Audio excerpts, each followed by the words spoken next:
Assalamualaikum warahmatullahi wabarakatuh. Tuan-tuan dan puan-puan, Alhamdulillah kita bertemu lagi sambungan siri video penjelasan saya ke atas buku saya Zikir Selepas Solat Antara Sunnah dan Bid'ah.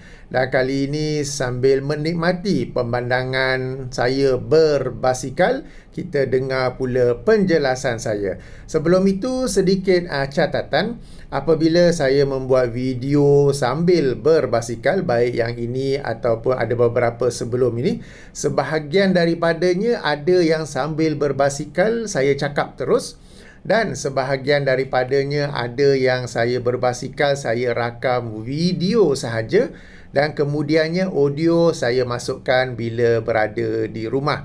Macam video sekarang ini saya berbasikal dan saya rakam video sahaja kerana pada petang ini saya berbasikal jarak yang agak jauh, lebih 12 km dan melalui jalan-jalan utama ataupun main road.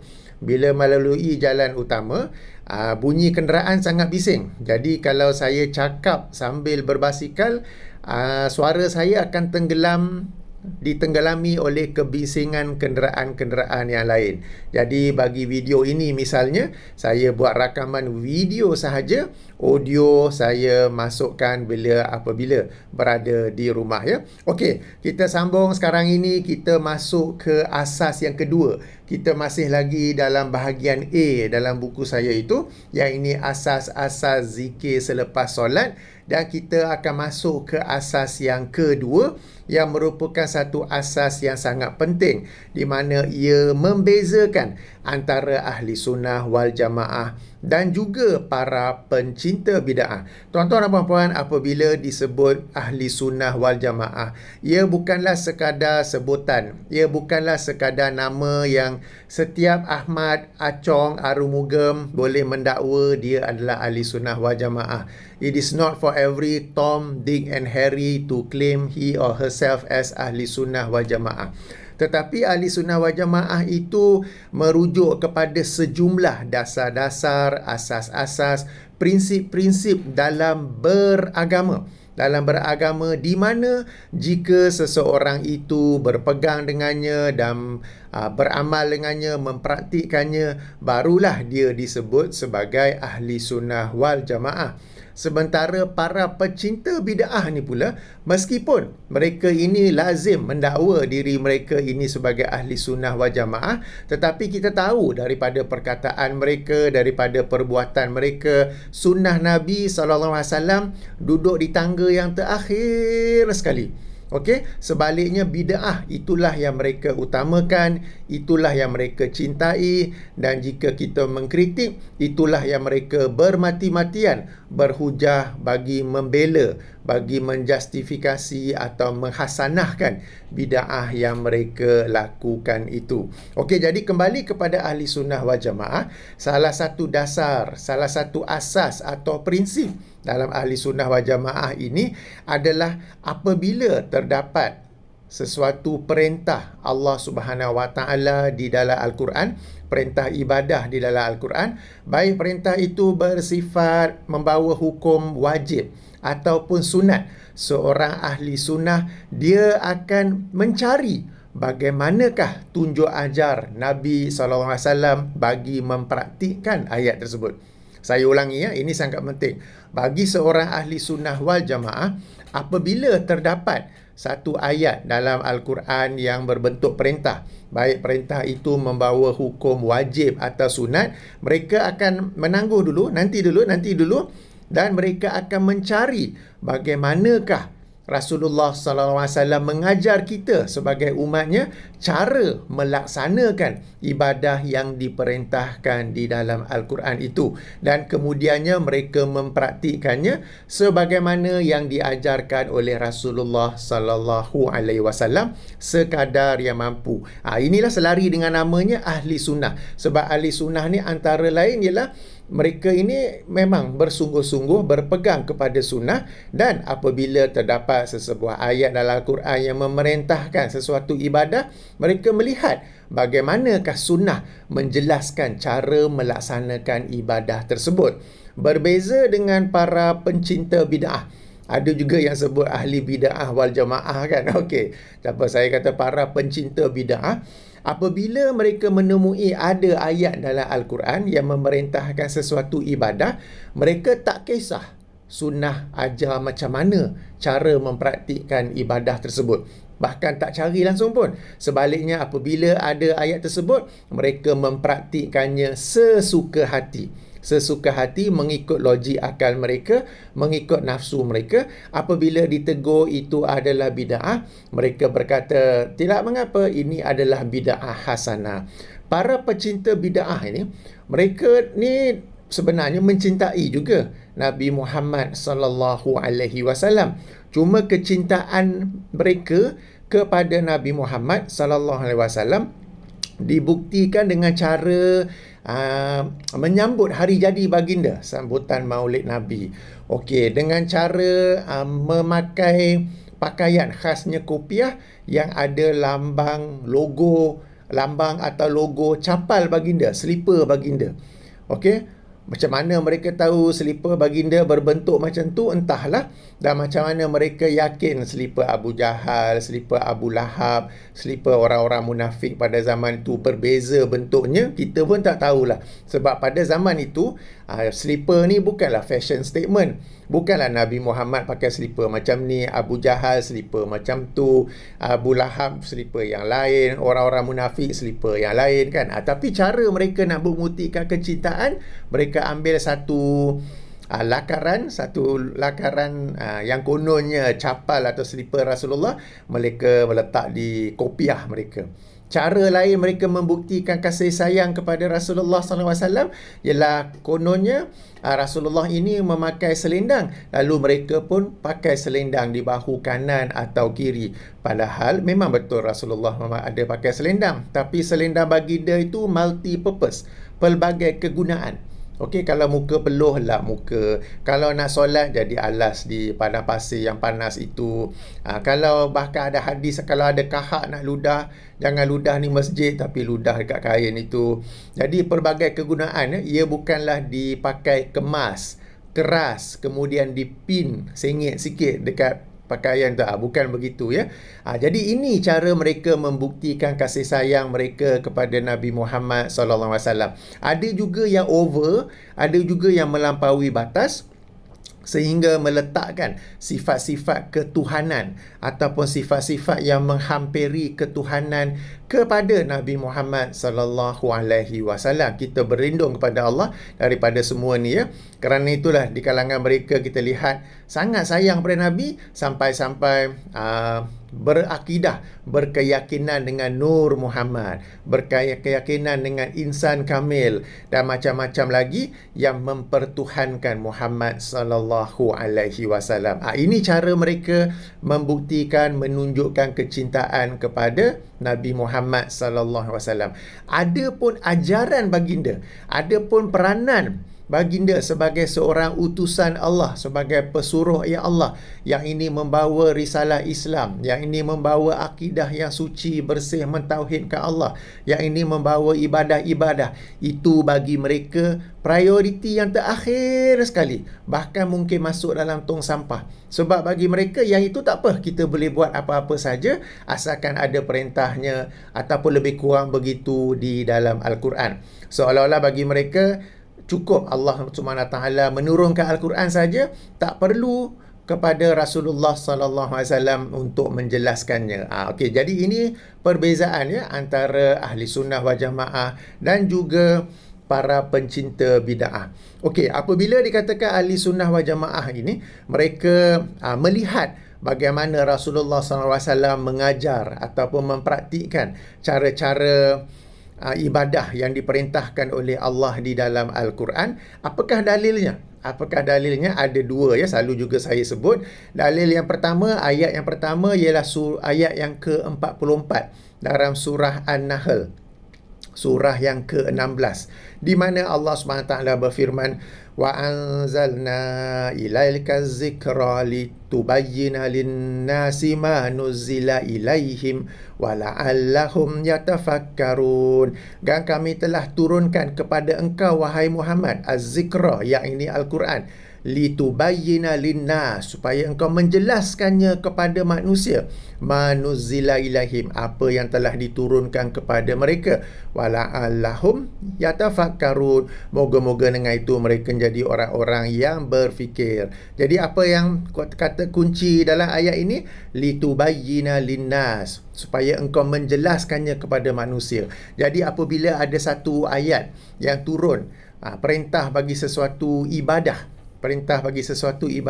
baik ibadah itu wajib ataupun sunat, ahli sunnah wal jamaah menunggu bagaimanakah penjelasan Rasulullah SAW untuk mempraktikkan ibadah yang diperintah oleh ayat tersebut, yang diperintah oleh Allah Subhanahu Wa Taala. Ingat ya, surah yang ke-16 ayat nombor 44. Demikian juga Allah ulangi perkara ini dalam ayat yang ke-64, surah yang sama, surah An-Nahl, surah yang ke-16 ayat nombor 64. Perintah yang sama tetapi sedikit berbeza. Okey, di mana Allah SWT berfirman, wa ma anzalna 'alaikal kitaba illa litubayyana lahumul ladzi ikhtalafu fihi wa hudan wa rahmatan liqaumin yu'minun. Dan tidaklah kami menurunkan ke atas engkau wahai Muhammad Alkitab, yang ini Al-Quran ini, illa litubayyina lahumul ladzi ikhtalafu fihi, melainkan engkau menjelaskan kepada mereka apa yang mereka berselisih padanya. Okey, kadang-kadang ada ayat tu, okey, ada satu ayat perintah. Okey, seorang kata kita kena buat macam ni, seorang lagi kata kena buat macam tu. Maka dah Allah mengutus Rasulullah SAW ini bukan saja untuk membawakan Al-Quran itu, tetapi juga menjelaskan tentang apa yang mereka berselisih padanya, dan sebagai hidayah dan rahmat bagi kaum yang beriman, Kita ni orang-orang yang beriman kan. Jadi di sini sekali lagi menjadi dalil kenapa ahli sunnah wal jamaah kita menanti, kita melihat bagaimana penjelasan Rasulullah sallallahu alaihi wasallam terhadap sesuatu ayat itu. Saya bagi beberapa contoh. Kita belum masuk lagi dalam buku. Ini masih mukadimah kepada asas yang kedua itu. Okey, akhir-akhir ini masyhur tentang doa. Cara berdoa kepada Allah dengan bertawassul ataupun istighosah. Okey, terdapat perbezaan antara ahli sunnah dan juga para pencinta bid'ah. Semua orang berhujah ataupun berdalil, berpaksi kepada ayat yang sama. Yang ini surah Al-Ma'idah, surah yang ke-5 ayat nombor 35. Okey, bagi yang tengah cari-cari dalam buku, yang ni tak ada dalam buku, tapi bila saya buat penjelasan video ni, saya tambahlah ekstra. Kalau baca buku je, tuan-tuan pun boleh baca kan. Ini sekadar poin-poin tambahan. Okey, poin-poin tambahan. Okey, kembali kepada amalan bertawassul apabila berdoa, kan, yang sekarang ini hangat ataupun ada banyak dibicarakan.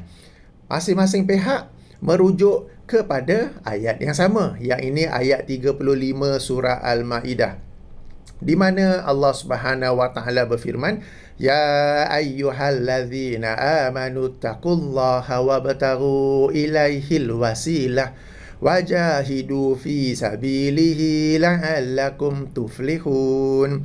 Wahai orang-orang yang beriman, bertakwalah kepada Allah dan carilah jalan ataupun perantara kepadanya, dan berjihadlah pada jalannya. Moga-moga dengan itu kalian menjadi orang-orang yang berjaya. Okey, ayat ini ditujukan kepada kita, wahai orang-orang yang beriman, bertakwalah kepada Allah. Yang ini dengan mengerjakan semua yang diperintahkan dan meninggalkan semua yang dilarang.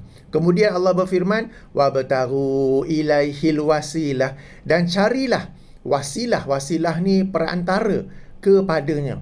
Dalam kitab-kitab tafsir kebanyakannya menerangkan bahawa wasilah di sini ialah al-qurbah, yang ini perantara yang dapat mendekatkan kita ini kepada Allah. Dan ini merupakan amalan-amalan tambahan, amalan-amalan sunat. Kerana yang pertama tu, bertakwalah kepada Allah, sudah pun merujuk kepada amalan-amalan yang wajib, perintah-perintah yang kita kerjakan, larangan-larangan yang kita larang.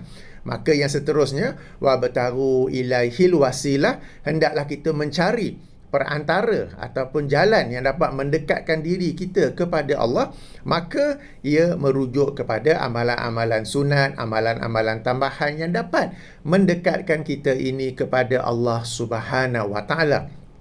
Antara amalan-amalan itu adalah doa. Kerana doa itu sendiri, sebagaimana dalam sebuah hadis riwayat Imam At-Tirmizi, adalah ibadah. Doa itu sendiri adalah satu ibadah.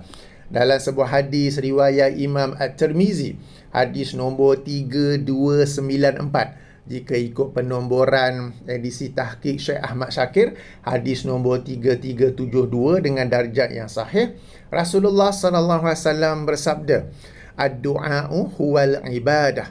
Doa itu adalah ibadah. Jadi doa ini sendiri adalah satu cara kita mendekatkan diri kepada Allah, dan dalam berdoa itu juga ada wasilah yang ataupun boleh digunakan perantara yang moga-moga dengan itu dapat lebih mendekatkan diri kita kepada Allah.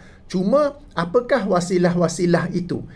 Di sini bezanya antara ahli sunnah dan para pencinta bid'ah. Di sisi ahli sunnah wal jamaah, yang wasilah itu kita lihat apakah contoh-contoh yang ada yang dijelaskan oleh Rasulullah sallallahu alaihi wasallam. Antaranya seperti yang telah disepakati oleh para ulama ialah berdoa dengan berdoa kepada Allah dengan bertawassul dengan nama-nama Allah. Ini disebut sendiri oleh Allah Subhanahu wa taala dalam Al-Quran dan juga dalam hadis-hadis Nabi sallallahu alaihi wasallam.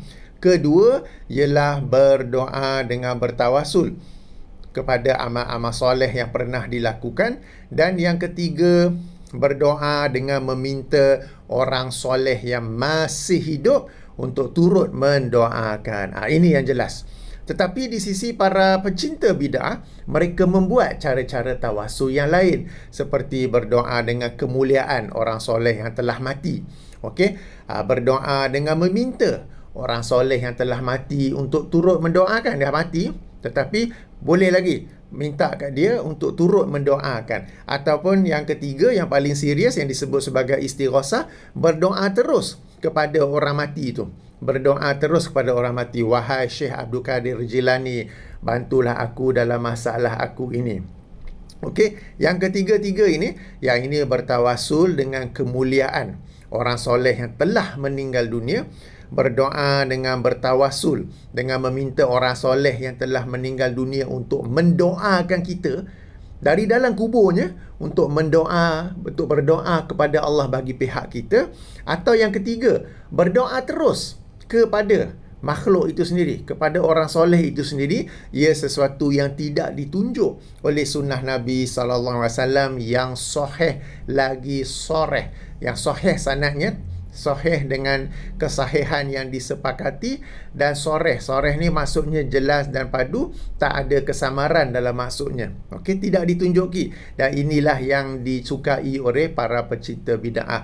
Apabila kita tegur, mereka berkata, bukankah Allah telah berfirman, wabtaghu ilaihil wasilah, dan carilah wasilah kepadanya, maka bolehlah apa-apa pun. Sebab itulah sampaikan kepada kes nak doa pada pokok pun boleh. Kan sebab bagi mereka ayat ini suruh kita, perintahkan kita wabtaghu ilaihil wasilah, maka apa-apa yang dijadikan wasilah, suka hatilah.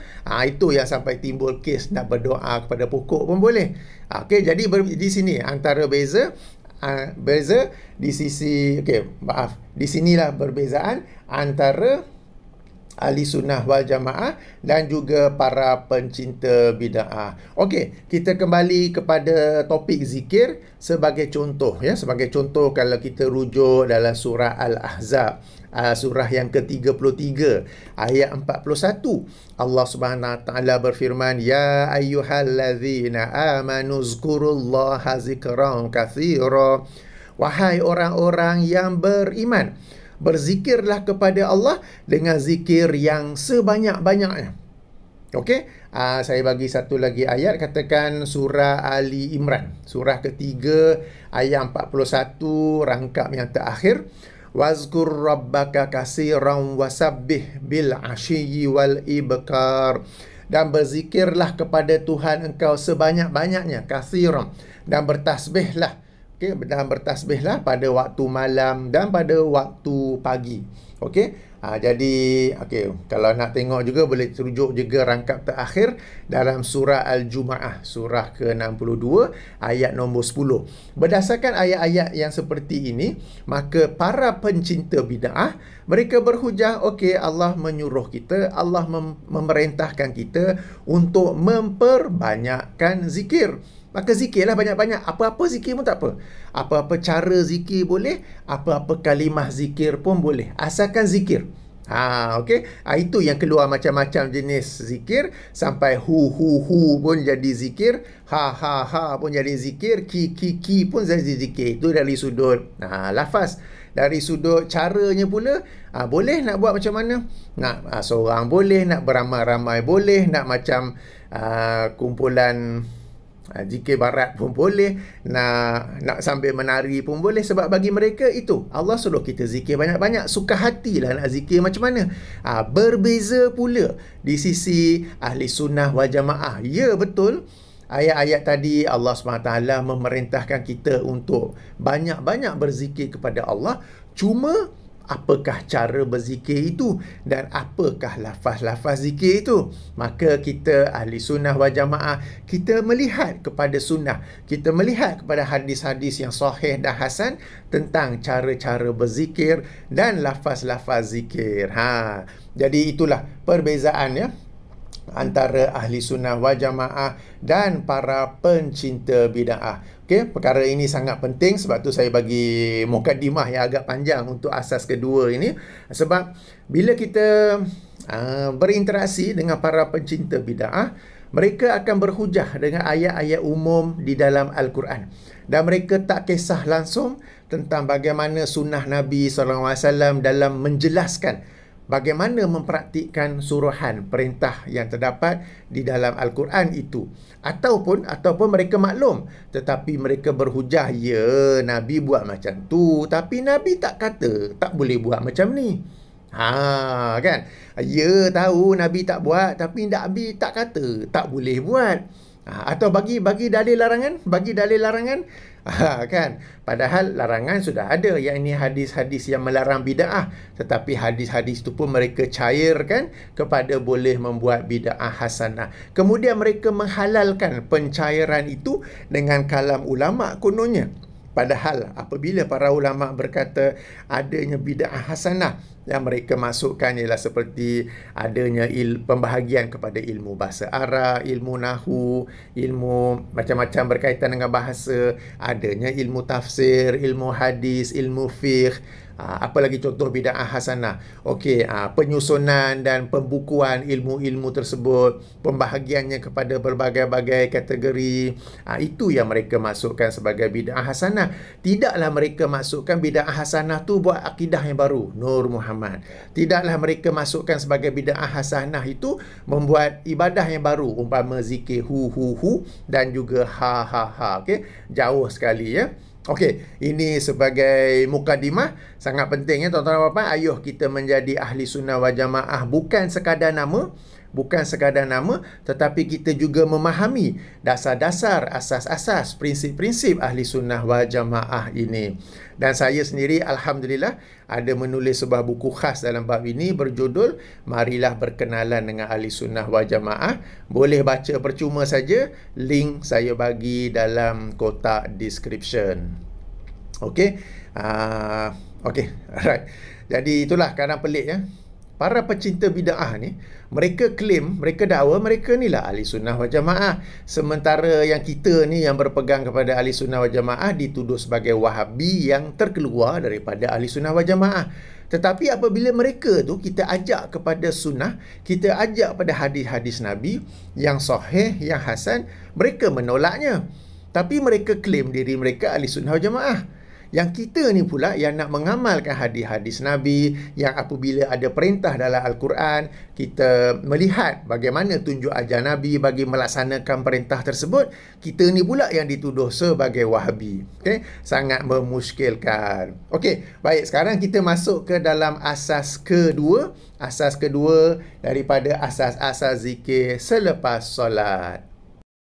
Sama-sama kita maklum Allah SWT berfirman dalam surah An-Nisa surah keempat ayat 103 bermaksud apabila kalian telah selesai solat maka berzikirlah kepada Allah baik ketika berdiri, duduk dan baring. Okey, di sini terdapat perintah, terdapat suruhan untuk berzikir apabila telah selesai solat. Maka kita sebagai ahli sunnah wal jamaah, kita lihat, kita cari bagaimana Rasulullah SAW mempraktikkan zikir tersebut atau bagaimana Rasulullah SAW mengajar para sahabat untuk melakukan zikir tersebut, ya, baik yang baginda sendiri baca atau yang baginda sendiri amalkan. Okey, walaupun hari terang panas, hujan sudah mula turun. Okey, hujan sudah mula turun, ya. Moga-moga tak ada kilat. Kalau ada kilat, saya kena cari tempat berlindung. Bawah pokok tak boleh, bahaya. Tapi macam tak ada tempat pun. Okey, baik, kita sambung, ya.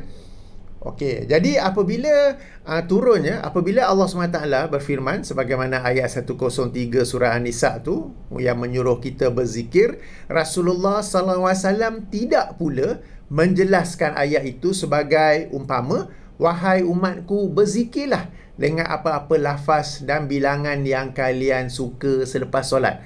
Okay, wahai para sahabat, wahai umat, berzikirlah dengan cara macam mana kalian suka, dengan apa lafaz yang kalian suka, dengan apa bilangan yang kalian suka. Baginda tidak bersabda seumpama demikian. Sebaliknya, sebaliknya baginda mengajar kita lafaz-lafaz zikir dan juga bilangan-bilangannya. Okey, sebagaimana yang telah sampai kepada kita dalam hadis-hadis yang sahih, yang hasan, dan bagi sebahagian para ulama boleh juga mengamalkan hadis yang dhaif dalam perkara ini asalkan ia tidak bertentangan dengan hadis yang lebih kuat daripadanya. Yang ini memang ada perbincangan. Tak mengapa, kita beri prioriti kepada hadis-hadis yang sahih dan juga hasan. Okey, jadi ini menunjukkan bahawa zikir selepas solat fardu itu bukanlah sesuatu yang suka hati, tetapi ada lafaznya, ada bilangannya sebagaimana yang telah diamalkan serta yang diajar oleh Rasulullah sallallahu alaihi wasallam. Okey, oleh itu tuan-tuan dan puan-puan, ya, kita sebagai ahli sunnah wal jamaah, kita tidak berzikir selepas solat dengan kalimah-kalimah zikir yang sesuka hati atau yang macam yang telah terbiasa di kalangan masyarakat kita, yang apabila dicari-cari tak pula jumpa sumbernya. Okey, yang ini akan saya jelaskan kemudian insya-Allah apabila kita masuk pada lafaz-lafaz zikir itu sendiri. Alright, jadi kita sebagai ahli sunnah wal jamaah, kita mengamalkan zikir-zikir itu sebagaimana yang diajar serta diamalkan oleh Rasulullah sallallahu alaihi wasallam, yang khusus merujuk kepada waktu ataupun fasa selepas solat. Sebab sebagaimana saya kata, zikir selepas solat ini zikir yang muqayyad, yang ia bukanlah satu zikir mutlak.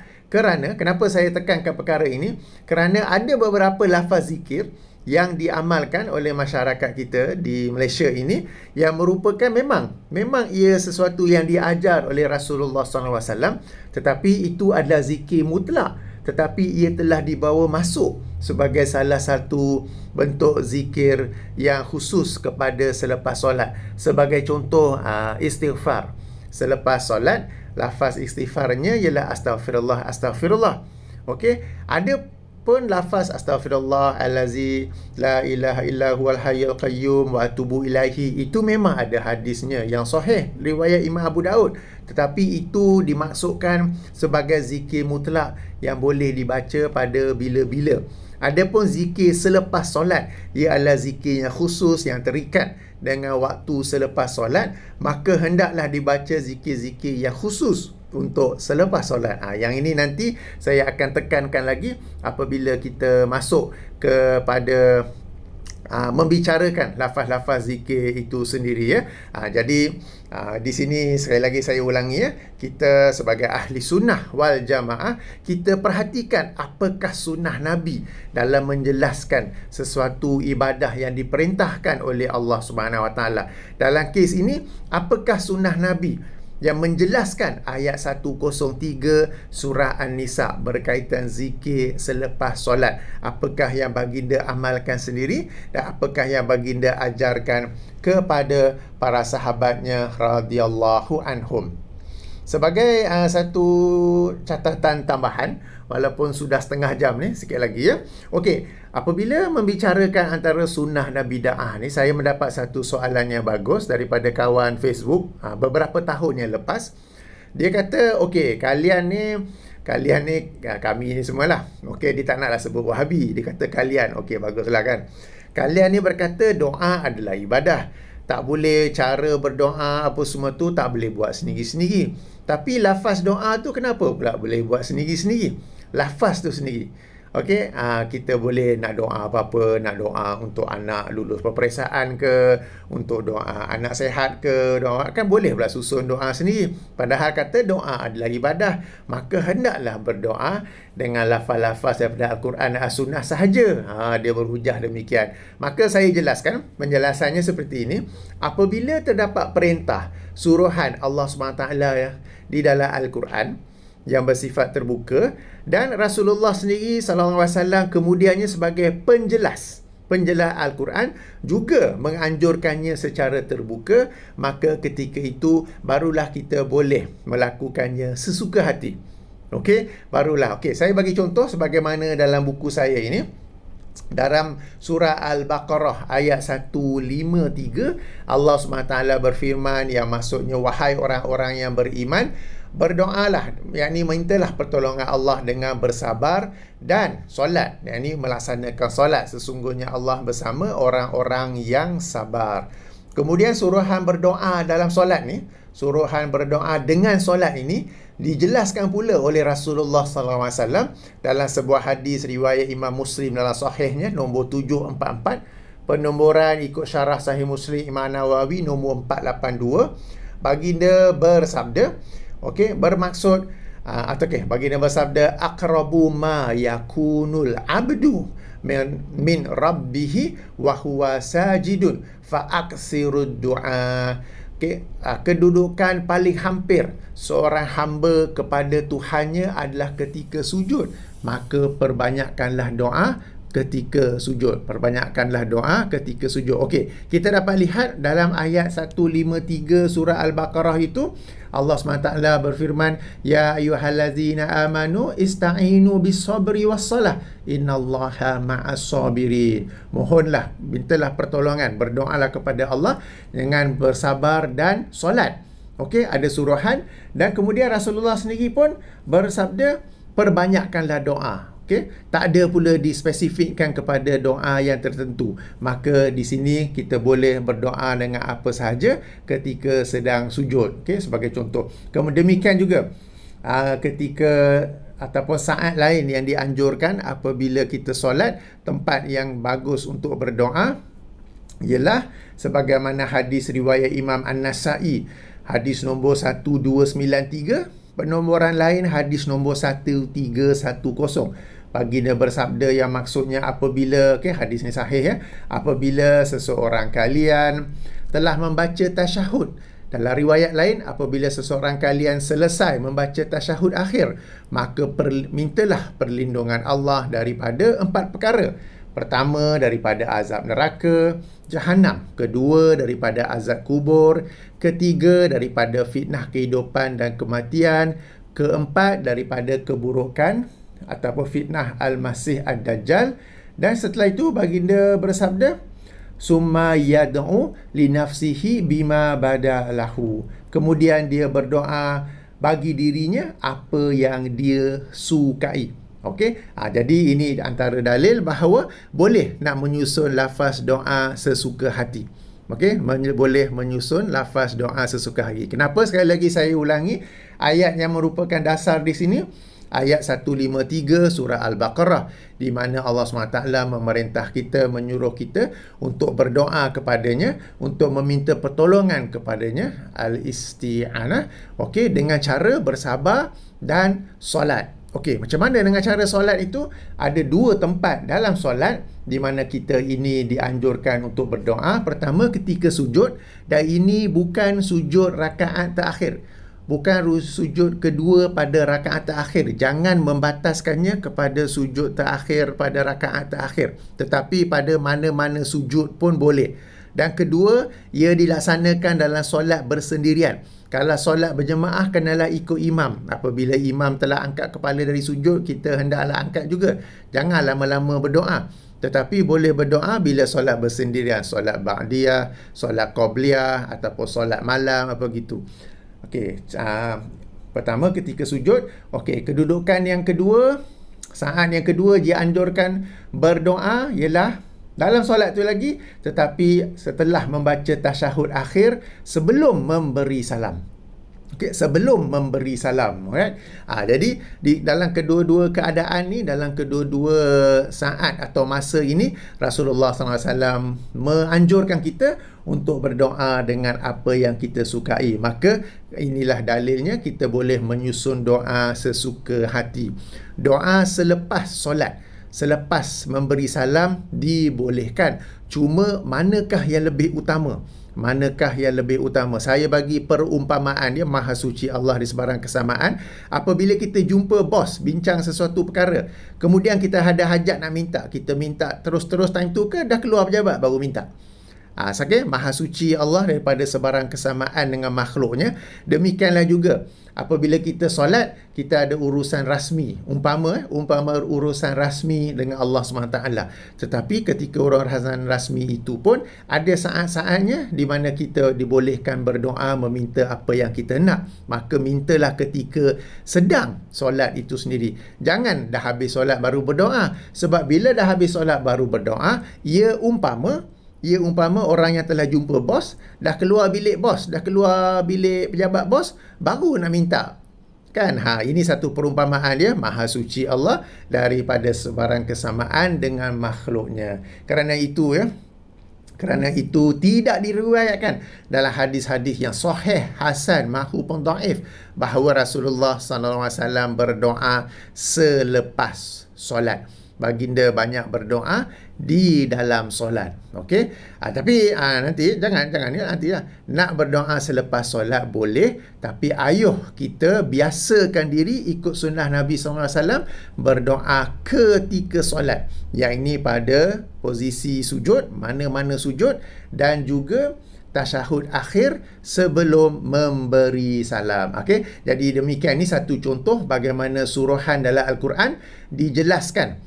Okay, Nabi SAW sebagai penjelas Al-Quran dijelaskan oleh Rasulullah SAW bahawa ia boleh diamalkan sesuka hati. Maksudnya di sini lafaz doa itu. Cuma memang ada hadis lain yang melarang kita untuk berdoa sesuatu yang salah, sesuatu yang berdosa ataupun sesuatu yang melampaui batas. Sebagaimana yang telah saya jelaskan dalam buku saya, soal jawab. Okay, soal jawab, adab-adab berdoa. Boleh rujuk di sana ya, soal jawab, adab-adab berdoa. Ada beberapa perkara yang kita dilarang berdoa. Okay, dilarang berdoa ya, seperti mendoakan perkara yang berdosa, mendoakan untuk memutus silaturahim dan melampaui batas dalam berdoa. Okey, jadi itu sebagai penjelasan tambahan ya. Okey, baik. Sudah berpanjang video ini, saya berakhir di sini. Ingat ya, ciri-ciri kita sebagai ahli sunnah wal jamaah bukan sekadar sebutan ahli sunnah, tetapi kita juga mengamalkan dasar-dasar dan prinsip-prinsipnya. Antaranya ialah apabila Allah SWT memerintahkan dengan sesuatu ibadah, kita melihat kepada sunnah Nabi SAW tentang bagaimanakah cara melaksanakan ibadah tersebut, bagaimanakah penjelasan Rasulullah SAW untuk melaksanakan ibadah tersebut, dan kemudian kita melaksanakan apa yang Rasulullah jelaskan itu sekadar mana yang mampu, tanpa kita tokok tambah lagi apa-apa yang lain. Yang Rasulullah ajarkan itu kita amalkan sekadar yang mampu. Okey. Cukup sampai sini. Kita sambung lagi nanti insya-Allah. Subhanakallahumma wa bihamdika asyhadu an la ilaha illa anta astaghfiruka wa atubu ilaika. Assalamualaikum warahmatullahi wabarakatuh.